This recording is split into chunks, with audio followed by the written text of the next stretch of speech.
नमस्कार, मैं हूं पुष्पेंद्र चौधरी और आप देख रहे हैं India voice. Haryana Punjab bulletin में आपका स्वागत है। रुक करते हैं खबरों की ओर। करनाल के असंध में राहुल गांधी ने चुनाव प्रचार अभियान की शुरुआत की है, लेकिन राहुल गांधी के चुनाव प्रचार की शुरुआत करने से पहले मुख्यमंत्री नायब सिंह सैनी ने राहुल गांधी पर निशाना साधा है और उन्होंने कहा कि आरक्षण विरोधी सोच रखने वाले नेता राहुल गांधी हरियाणा में अपनी चुनावी सभा शुरुआत असंध से कर रहे हैं। दुर्भाग्यपूर्ण है कि राहुल गांधी ने चुनाव रैली की शुरुआत उसी कांग्रेस उम्मीदवार के समर्थन में की है जिसने 2 दिन पहले खुलेआम हरियाणा को लूटने का ऐलान करते हुए कहा था कि अगर कांग्रेस आई तो अपना घर भरेंगे और अपनों का घर भरेंगे।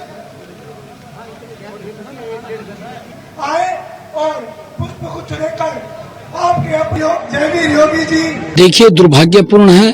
मैं राहुल गांधी ने जिस स्थान को चुना है वहां से जो कांग्रेस के प्रत्याशी हैं असंध से, जहां से वो अपने चुनाव की शुरुआत करने जा रहे हैं, उसने पिछले दिनों अभी इस प्रकार की बात कही है कि हमारी सरकार आ रही है, पहले तो मैं अपना घर भरूंगा, फिर मैं अपने नजदीक के लोगों का घर भरूंगा, जनता भाड़ में जाए।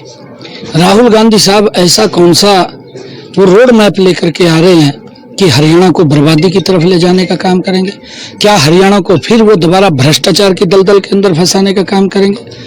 अरे राहुल गांधी साहब, अगर आपने कहीं अपनी जनसभा की शुरुआत करनी थी तो कहीं किसी ऐसे स्थान से करते जिससे कोई ठीक मैसेज होता। जो व्यक्ति पहले ही भ्रष्टाचार की बातें कर रहे हैं, कांग्रेस पार्टी हरियाणा प्रदेश के कभी भी, क्योंकि ना इनके बस की बात है, जिस दिशा के अंदर आज हरियाणा प्रदेश बढ़ा है, बिना पर्ची बिना खर्ची के भ्रष्टाचार के ऊपर बड़ी लगाम लगी है। हरियाणा प्रदेश का समान रूप से विकास हुआ है। कांग्रेस के समय के अंदर तो, क्योंकि तब भी राहुल गांधी थे, इनके समय के अंदर क्षेत्रवाद पनपता था। एक क्षेत्र का विकास कहीं थोड़ा बहुत हो गया, बाकी का नहीं होता था। और ये व्यक्ति जो कुछ रोज पहले लोकसभा के चुनाव के अंदर आरक्षण की बुक को उठा करके खड़ा हो गया कि अगर मोदी तीसरी बार आ गए तो आरक्षण को, संविधान को खत्म कर देंगे। मैं राहुल बाबा से पूछना चाहता हूं, जो आपने अमेरिका के अंदर बयान दिया है, हरियाणा प्रदेश का हमारा दलित समाज वो आपसे जानना चाहता है कि आपकी मंशा क्या है, आपकी सोच क्या है। आप उसको, जो आपकी दलित विरोधी सोच है वो आपके सामने आई है। आज हरियाणा के अंदर जिस प्रकार से कांग्रेस के समय के अंदर दलितों के ऊपर अत्याचार हुए, उसके ऊपर भी राहुल गांधी बोल करके जाए। जिस प्रकार से उनको प्रताड़ित किया गया, जो अगर कोई दलित व्यक्ति अपनी मेहनत से ऊपर उठता है, कांग्रेस पार्टी उसको कुचलने का काम करती है। कांग्रेस का इतिहास रहा है, बाबू जगजीवन राम से लेकर के डॉक्टर भीमराव अंबेडकर से लेकर के बाबू जगजीवन राम, चाहे सीताराम केसरी और चाहे अन्य इनके बड़े नेता, वो सभी के सभी नेता वो दलित, कांग्रेस ने उनका शोषण किया है, उनको दबाने का काम किया है। और मैं ये कहना चाहूंगा कि जिस व्यक्ति ने खुलेआम ये ऐलान किया हो, खुलेआम कहा है कि हमारी सरकार आ रही है, हम पहले तो अपना घर भरेंगे, फिर अपने नजदीक के लोगों का भरेंगे, तो राहुल गांधी साहब इसके ऊपर भी स्पष्ट करें, क्या भ्रष्टाचार को और बढ़ाने के लिए आ रहे हैं? क्या सोच है उनकी? क्या हरियाणा को बर्बाद करने के लिए? तो वहीं करनाल के असंध में राहुल गांधी ने चुनाव प्रचार अभियान की शुरुआत की। वहीं मंच पर भूपेंद्र सिंह हुड्डा, कुमारी शैलजा, वीरेंद्र सिंह भी एक साथ नजर आए। राहुल ने अपने संबोधन में डंकी का मुद्दा उठाया। उन्होंने कहा कि हरियाणा में रोजगार नहीं है, मोदी काले कानून लाते हैं, जो आपके पास हैं वो छीन रहे हैं। हरियाणा के किसानों का कर्जा माफ नहीं करेंगे, 25 अरबपतियों के लिए काम करेंगे। राहुल गांधी ने कहा कि ये सिर्फ हरियाणा की लड़ाई नहीं है, बल्कि पूरे देश की लड़ाई है। संविधान को बचाने की लड़ाई है। संविधान गरीब लोगों की रक्षा करता है। उन्होंने और कुछ क्या कहा वो आपको सुनाते हैं। हरियाणा एक साथ लड़ेगा, सबकी सरकार बनेगी, खुशी से बनेगी। चुनाव में कांग्रेस पार्टी स्वीप करने जा रही है, स्वीप करने जा रही है, आंधी आ रही है। अयोध्या में वो हारे क्यों? अयोध्या में मंदिर खोला, वहां अदानी दिखे, अंबानी दिखे, अमिताभ बच्चन दिखे, बॉलीवुड पूरा दिख गया, मगर गरीब किसान एक नहीं दिखा आपको वहां पे। हिंदू सच है, इसीलिए तो अवधेश ने इनको पटका। अग्निवीर योजना का नाम दिया अग्निवीर, मगर सच्चाई में अग्निवीर क्या है मैं बता देता हूं। सच्चाई में इन्होंने क्या किया? पहले आपको याद है 1 रैंक 1 पेंशन हुआ, मतलब अफसरों को पेंशन मिली, थोड़ा सा पैसा उधर गया। उसके बाद प्रॉब्लम आई, उन्होंने कहा यार अदानी से हथियार खरीदवाने हैं मगर जवानों को पेंशन मिलती है। ऐसे करते हैं, जवानों से पेंशन का पैसा छीन लो, उसे नया नाम दे दो, उसे अग्निवीर नाम दे दो।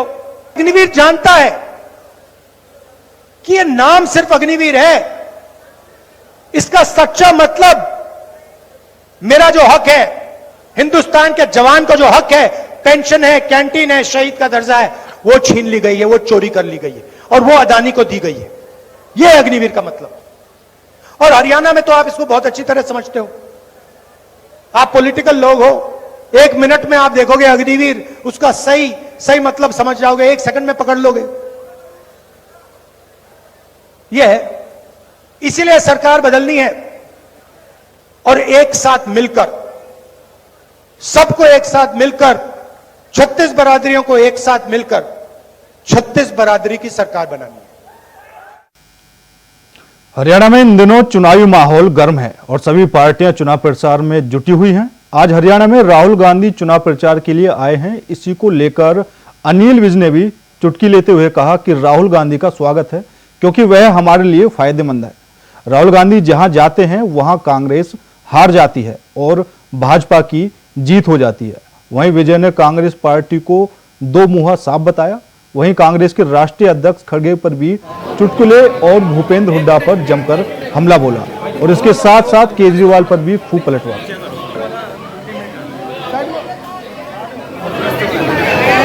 आओ ना जी सदके राहुल गांधी जी। राहुल गांधी तो हमारे लिए बहुत शुभ है।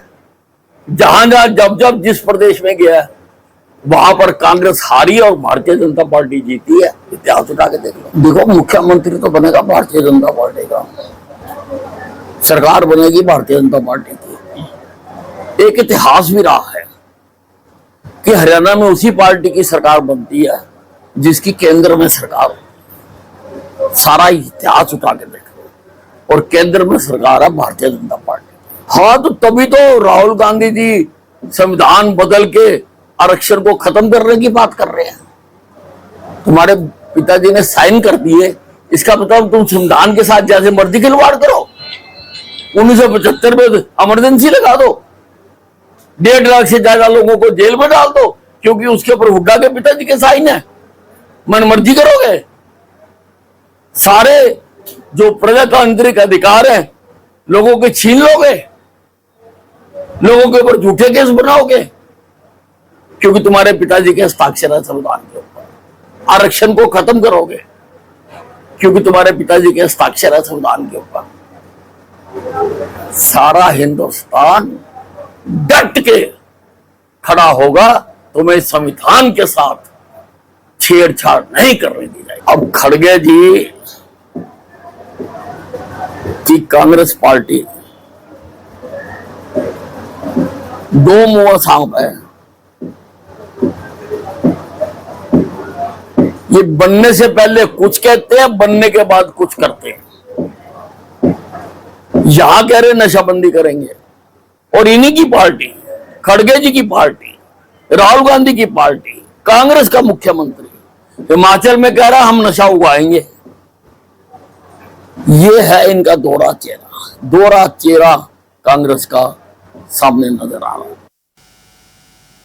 पूर्व मुख्यमंत्री और केंद्र सरकार में ऊर्जा और शहरी विकास मंत्री मनोहर लाल ने आज पलवल कैंप के आर्य मंदिर में बीजेपी प्रत्याशी गौरव गौतम के पक्ष में लोगों से वोट देने की अपील की। मनोहर लाल ने कहा कि कांग्रेस पार्टी ने प्रदेश में झूठ फैलाना शुरू कर दिया है कि प्रदेश में कांग्रेस की सरकार आ रही है। कांग्रेस किस आधार पर प्रदेश में सरकार बनाने का दावा कर रही है जबकि कांग्रेस पार्टी 10 वर्षों से सत्ता से दूर है। उन्होंने कहा कि भाजपा ने घर बैठे ही बुजुर्गों की पेंशन बनाने का कार्य किया है। गरीब परिवार के लोगों के ऑनलाइन माध्यम से राशन कार्ड बनाए, कर्मचारियों के ट्रांसफर पॉलिसी बनाई गई। अब कर्मचारियों को अपना तबादला करवाने के लिए नेताओं के चक्कर काटने नहीं पड़ते। मार्केट एसोसिएशन के प्रधान और उनके साथी, क्योंकि यह कार्यक्रम जो है कैंप मार्केट में हो। सबसे बड़ा निवेदन है बीच में रास्ता छोड़ दें। हरियाणा में विधानसभा चुनाव के मतदान की तारीख नजदीक आ रही है और सभी पार्टियां कोई ना कोई कसर नहीं छोड़ रही। हरियाणा में रही सत्ताधारी पार्टी के स्टार प्रचारक अब लगातार हरियाणा में आकर चुनाव प्रचार कर रहे हैं। राजस्थान के मुख्यमंत्री आज राय में एक जनसभा को संबोधित करने के लिए पहुंचे और अपने उम्मीदवार के हक में वोट डालने की लोगों से अपील की। इस दौरान उन्होंने लोगों को संबोधित करते हुए कांग्रेस पार्टी पर भी जमकर जुबानी हमला बोला और कहा कि कांग्रेस पार्टी में सिर्फ भ्रष्टाचार है और कांग्रेस पार्टी चुनाव के समय लोगों से झूठ बोलने का और बरगलाने का काम करती है।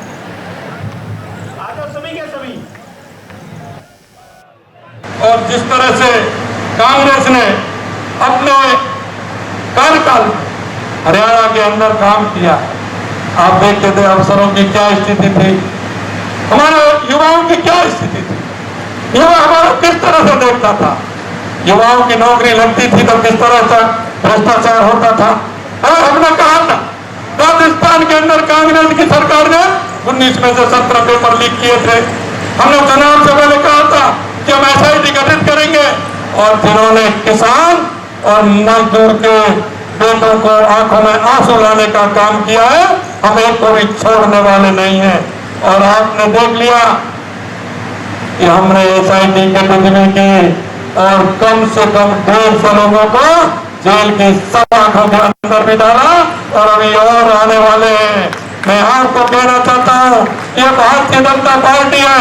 भारतीय जनता पार्टी किसी जाति की पार्टी नहीं है, किसी पंथ की पार्टी नहीं है, किसी परिवार की पार्टी नहीं है, ये आम जन की पार्टी। मैं कहना चाहता हूँ एससी के भाइयों से, अरे ये तो वो कांग्रेस है जिन्होंने बाबा साहब को टिकट भी नहीं दिया और जब वो चुनाव में खड़े हुए तो उन्होंने हराने का काम किया। ये वो कांग्रेस है। ये कहती है कि हम एससी और एसटी का भला करेंगे।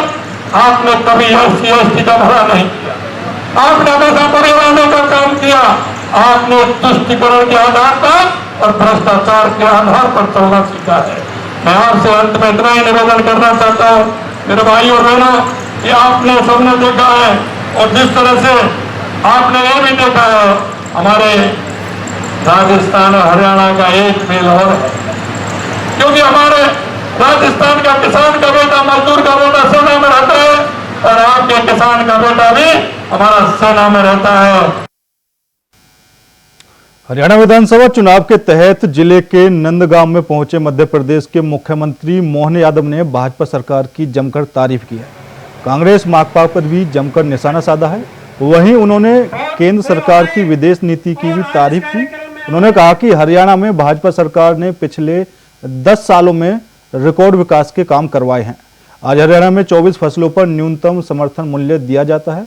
प्रधानमंत्री नरेंद्र मोदी की अगुवाई में देश आगे बढ़ रहा है।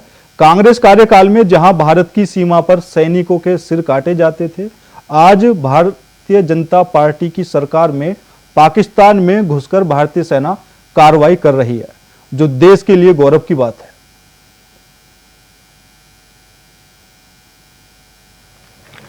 हमारे लगातार 3 बातों। जिला निर्वाचन अधिकारी और उपायुक्त धीरेन्द्र खड़गटा ने कहा कि मैं सभी उम्मीदवारों से अपील करता हूं कि चुनाव की जो शुचिता है उसको भंग ना किया जाए और ना ही किसी व्यक्ति विशेष, किसी समुदाय विशेष, किसी जाति विशेष को लेकर कोई टिप्पणी की जाए। उन्होंने कहा कि मैं सभी से अपील करना चाहूंगा कि इस तरह की कोई भी हेट स्पीच ना दी जाए। सुप्रीम कोर्ट ने भी गाइडलाइंस जारी की हुई हैं। देखिए, मैं सभी से अपील करूंगा, सभी जितने भी कैंडिडेट्स हैं उनसे अपील करूंगा कि इलेक्शन की जो शुचिता है उसको भंग ना किया जाए। जो भी आपके अपने विचार हैं उसमें किसी भी प्रति, किसी भी व्यक्ति विशेष, किसी भी समुदाय विशेष, किसी जाति विशेष तो आप ना रखें, जिससे कि कहीं ना कहीं शुचिता किसी की भंग हो और इसको एक हेल्दी डेमोक्रेसी के लिए नुकसानदायक है। तो मैं आप सभी से अपील करना चाहूंगा कि इस टाइप की कोई भी जो भी हेट स्पीच वगैरह है, जिसमें भी सुप्रीम कोर्ट ने भी इसमें डायरेक्शंस पास किए, ये ना की जाए, ना ही किसी के ऊपर आरोप प्रत्यारोप किया जाए। फिलहाल रुकते हैं छोटे से ब्रेक के लिए। ब्रेक के बाद खबरों का सिलसिला लगातार जारी है। ब्रेक के बाद एक बार फिर आप सभी का स्वागत है। रुक करते हैं अगली खबर का। तो वहीं फरीदाबाद की 1 नंबर मार्केट में पोस्टर और बैनर बनाने वाले दुकानदारों पर जिला प्रशासन की बड़ी कार्रवाई देखने को मिली। प्रशासन की टीम ने पोस्टर और बैनरों को जब्त कर लिया है। वहीं एक दुकानदार को कब्जे में लेकर पुलिस थाने में ले गई। पुलिस प्रशासन की तरफ से कार्रवाई की जा रही है तो दुकानदारों में नाराजगी भी देखने को मिल रही है। दुकानदारों का कहना है कि उनको सभी तरह के बिल और पेपर दिखाए गए थे, लेकिन उसके बावजूद भी प्रशासन ने उनके बैनर और पोस्टरों को फाड़ दिया और बहुत से पोस्टरों को जब्त कर लिया गया।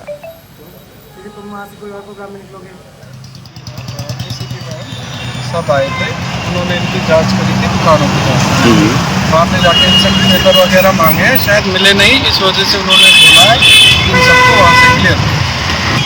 लोडिंग अनलोडिंग में हमारे लोग काम तो है नहीं। लोडिंग में एक मैं कार्रवाई में शामिल, एडीसी साहब थे, कार्रवाई में मैं शामिल था। एडीसी साहब वहाँ मौजूद थे। उन्होंने इनसे बिल मांगे थे, जीएसटी वाले बिल मांगे थे, सब कुछ मांगे थे। इनको तो आपने बनवाया है। ये पूरी कार्रवाई के पीछे की जो वजह मानी जा रही है, ये बीजेपी सरकार की बौखलाहट दिखाई जा रही है। और आप खुद समझ सकते हैं कि अगर एक दुकानदार व्यापारी अगर काम कर रहा है तो काम कर रहे कोई अपराध में नहीं माना जाना चाहिए। और इन्होंने तो दुकानदार को उस अपराध में बैठा दिया है जैसे पता नहीं कितने बड़े अपराधी हों। तो ये साफ बीजेपी की हार का कारण दिखाई दे रहा है, उनकी बौखलाहट दिखाई दे जा रही है। ये तो आप जाके देखिए किसी और ब्लॉकों में, वहाँ पर भी दिनेश अब्दुल्ला जी के बोर्ड को ये एक गरीब वर्ग को परेशान किया जा रहा है। अगर आप देखेंगे अगर इन्होंने बोर्ड फाड़ दिए या कोई भी नुकसान किया जा रहा है तो अब वो आपको पक्के बिल, पूरी परमिशन गवर्नमेंट की सारा दिखाया जा रहा है। तो जो बैकडेट एंट्री है, बैकडेट जीएसटी के बिलिंग है, वो आप नहीं बना सकते हैं।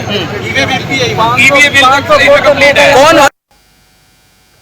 पंचकुला में आम आदमी पार्टी के वरिष्ठ नेता और प्रदेश संयुक्त सचिव योगेश्वर शर्मा ने पार्टी के सभी पदों से इस्तीफा देकर बीजेपी का दामन थाम लिया है। उनका कहना है कि पिछले काफी समय से पार्टी में उनकी अनदेखी की जा रही थी और किसी भी फैसले में उन्हें शामिल नहीं किया जाता था। योगेश्वर शर्मा अपने हजारों समर्थकों के साथ बीजेपी में शामिल हो गए। मुख्यमंत्री नायब सैनी ने योगेश्वर शर्मा को पार्टी का पटका पहनाकर भाजपा में शामिल किया।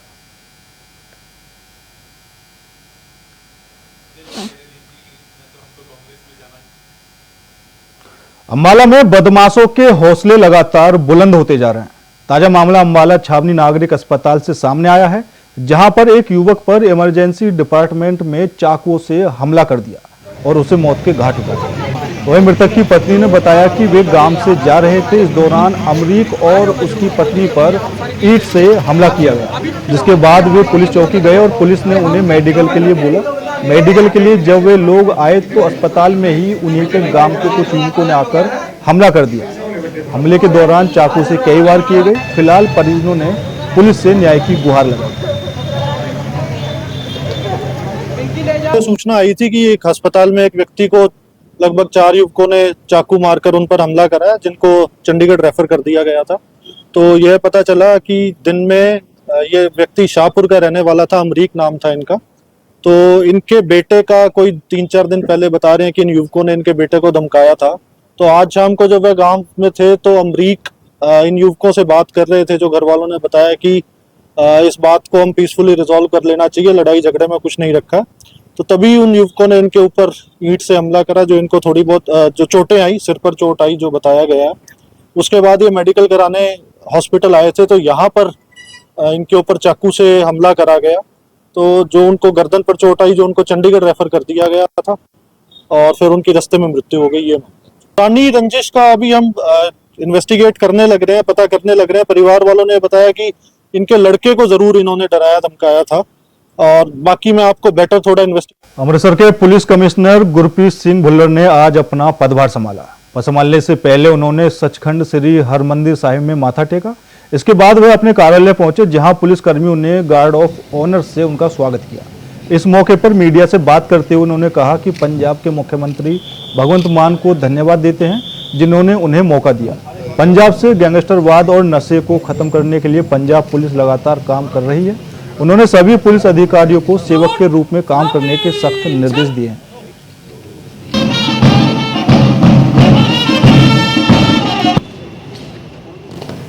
ਦੀ ਇਸ ਪਵਿੱਤਰ ਧਰਤੀ ਸ੍ਰੀ ਅੰਮ੍ਰਿਤਸਰ ਸਾਹਿਬ ਵਿਖੇ ਦੁਬਾਰਾ ਮੌਕਾ ਮੈਨੂੰ ਮਿਲਿਆ ਸਾਡੇ ਮਾਨਯੋਗ ਸੀਐਮ ਸਾਹਿਬ और डी साहब के बड़े क्लीयर डायरैक्शंस ने। तुहानूं पता है कि गैंगस्टर कल्चर असीं खत्म करना है, ड्रग्स खत्म करनी है और ये ड्राइव दे विच इहनूं ट्रस्ट दे के रखना।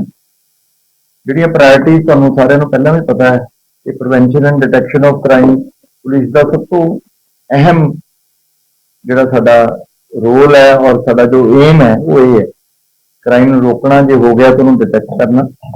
उससे सख्त पैरा असीं देवांगे।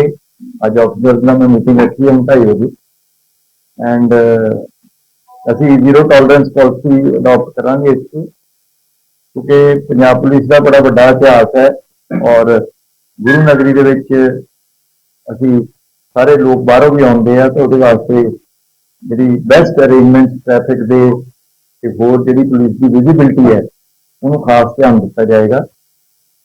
पब्लिक की जिहड़ी ग्रीवेंसिस ने वो पहले ही प्रायोरिटी एक पब्लिक सर्वेंट वास्ते हुंदी है, उन्होंने पहले ही अहमियत मैं दिंदा रहा तो हुण फिर साडे अफसर भी नाल इस गल बारे बड़े सेंसिटिव ने। अज इन्हां नूं यही डायरेक्शन भी दी जाएगी सारिआं नूं।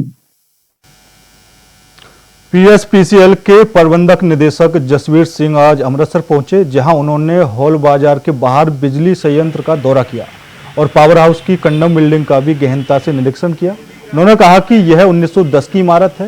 इस इमारत की स्थिति बहुत खराब और दयनीय है। जल्द ही इस भवन को नए सिरे से तैयार किया जाएगा। इसमें लोगों के बैठने और पार्किंग की भी व्यवस्था की जाएगी। उन्होंने कहा कि पिछली सरकारों और निदेशकों का प्रबंधकों ने इस पर कोई ध्यान नहीं दिया।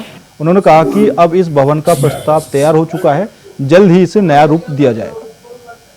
आज अमृतसर के जिहड़े साडे इत्थे अपना बिजली घर का दफ्तर है जी हालगेट, ठीक है, इत्थे साडे चीफ साहब बट जोन दे साडे एससी एक्शन साहब ते होर साडे मतलब कि सारे अज असीं मौका वेखण आए आ ते बिल्डिंग बहुत पुरानी है ते असीं चाहुंदे आ भी ये बिल्डिंग जिहड़ी है इहनूं डिसमैंटल करके ते इत्थे नवीं बिल्डिंग जिहड़ी आ वो छेती जिहड़ी बनावांगे।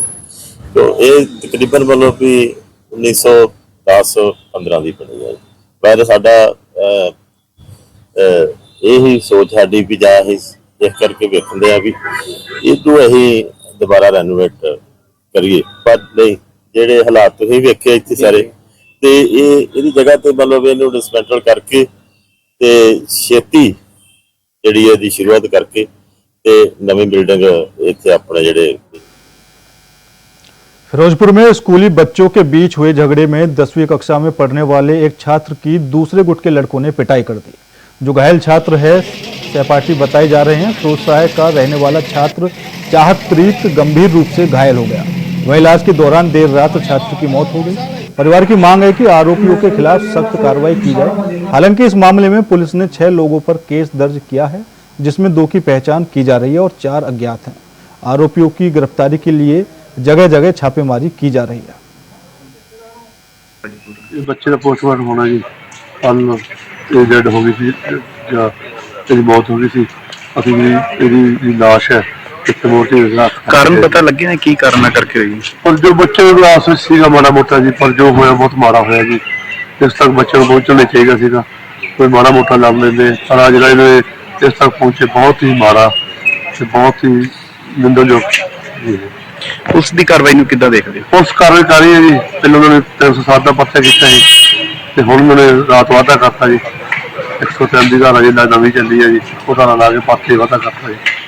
ਅਸੀਂ ਉਹ ਪਰਚਾ ਉਸ ਦਿਨ ਹੀ ਦਿੱਤਾ ਸੀ 307-25 ਜੋ ਵਾਕਿਆ ਹੋਇਆ ਸੀ। ਫਿਰ ਇਹਦੀ ਰਾਤ ਮੌਤ ਹੋ ਗਈ। 103 BNS ਦਾ ਵਾਧਾ ਕਰਤਾ, ਹੁਣ ਪੋਸਟਮਾਰਟਮ ਕਰਾ। ਕਿੰਨੇ ਬੰਦਿਆਂ ਦੇ ਮਾਮਲਾ ਦਰਜ ਕੀਤਾ? 2 ਤੇ 22 ਨੇ, 4 ਅਣਪਛਾਤੇ ਆ, ਉਹ ਅਸੀਂ ਪੜ ਰਹੇ ਹਾਂ, ਫੜ ਲੈਣੇ ਜਲਦੀ। ਪਾਰਟੀਆਂ ਗਈਆਂ। ਕੋਈ ਗ੍ਰਿਫਤਾਰੀ ਹੋਈ ਤਾਂ ਨਹੀਂ? ਹਾਂਜੀ ਗ੍ਰਿਫਤਾਰੀ ਹੋਈ ਨਹੀਂ, ਅਜੇ ਨਹੀਂ, ਅਜੇ ਗ੍ਰਿਫਤਾਰੀ ਹੋ ਜਾਏਗੀ।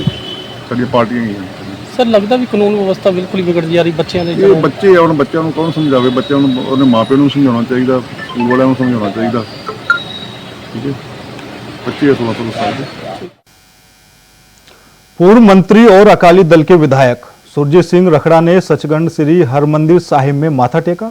उन्होंने कहा कि अकाल तख्त साहिब का आदेश था, जिसके अनुसार मैं आज श्री अकाल तख्त साहिब पहुंचा। सुरजीत सिंह रखड़ा ने कहा कि मैं विदेश चला गया था, जिसके कारण नहीं आ सका। आज श्री अकाल गद्दी पर पहुंचे और अपनी सफाई दी है। उन्होंने कहा कि अगर हमसे अनजाने में भूल हो गई है और उन पर हम रहम किया जाए तो अकाल तख्त साहिब के जत्थेदार जो भी सजा देंगे हम उसके लिए तैयार हैं। मैं श्री अकाल तख्त साहिब जी दासा ਨੂੰ ਬੇਨਤੀ ਕੀਤੀ ਸੀ ਕਿ ਮੈਂ ਕੁਝ ਦਿਨਾਂ ਤੱਕ ਵਹਾਂ ਦਿੱਤੀ ਇਜਾਜ਼ਤ ਦੇਵੋ ਤਾਂ ਮੈਂ ਥੋੜੇ ਦਿਨ ਬਾਅਦ ਚ ਆ ਜਾ ਸੋ ਮੈਂ ਹੁਣ ਇੱਥੇ ਵਾਪਸ ਆਇਆ ਸੀਗਾ ਆ ਕੇ श्री अकाल तख्त ਸਾਹਿਬ ਤੇ ਪੂਰੇ ਨਤਮਸਤਕ ਹੋ ਕੇ पूरा सारा कुछ सौदे उसदे सारा कुछ छड़ छड़ा के इत्थे आके उन्होंने बेनती की है कि जो भी श्री अकाल तख्त साहब। पंजाब के अमृतसर में एक कपड़ा फैक्ट्री में भीषण आग लग गई। इसकी सूचना मिलने के बाद मौके पर 12 दमकल की गाड़ियों को रवाना किया गया। दमकल कर्मियों ने कई घंटों की मशक्कत के बाद आग पर काबू पाया। इस मामले में अभी तक किसी के हताहत होने की जानकारी नहीं है। अग्निशमन अधिकारी जगमोहन कुमार ने बताया कि हमें सुबह करीब 3:45 पर कपड़ा फैक्ट्री में आग लगने की सूचना मिली थी। दमकल की गाड़ियां तुरंत मौके पर पहुंच गईं। फिलहाल आग पर काबू पा लिया गया है।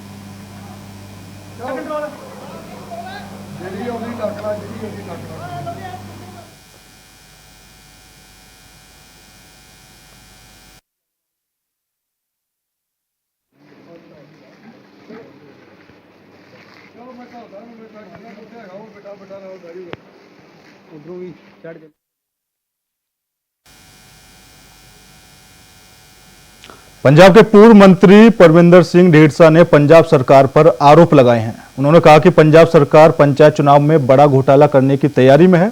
चुनाव आयोग ने पंचायत चुनाव की घोषणा तो कर दी, लेकिन आरक्षण को लेकर कोई अधिसूचना जारी नहीं की है। पंचायत चुनाव में आरक्षण और सामान्य रखने को लेकर पंजाब सरकार के विधायक अधिकारियों पर दबाव बना रहे हैं। मुख्यमंत्री भगवंत सिंह मान और पंजाब सरकार की मंशा बड़े पैमाने पर पंचायत चुनावों को बाधित करने की तैयारी में। स्टेट इलेक्शन कमिशन ने बड़े लंबे समय की उड़ीक तो बाद पंचायती चोणों का ऐलान किया है। असीं जिथे इहदा स्वागत करते हैं उत्थे एक अज पहली बार देखने को मिले है कि चोणों का ऐलान तो हो गया, पर इलेक्शन कमिशन ने ते सरकार ने कोई जिहड़ी रिजर्वेशन है ਉਹਦੀ कोई अज तक नोटिफिकेशन किसी दिन नूं मिली नहीं।